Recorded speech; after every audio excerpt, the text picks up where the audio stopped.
जिल्हा निवडणूक अधिकारी दीपा मुधोळ मुंडे यांच्या हस्ते बजरंग सोनवणे यांना नवनिर्वाचित झाल्याचे देण्यात आले प्रमाणपत्र।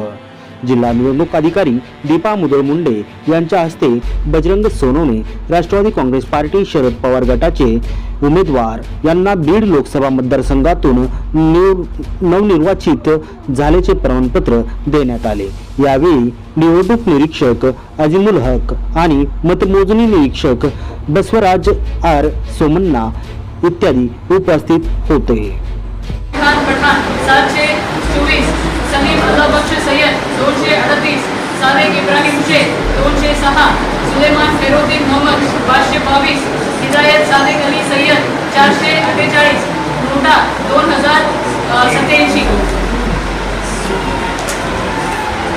फायनल उमेदवार जिंकणारा उमेदवार जाहीर करण्याच्या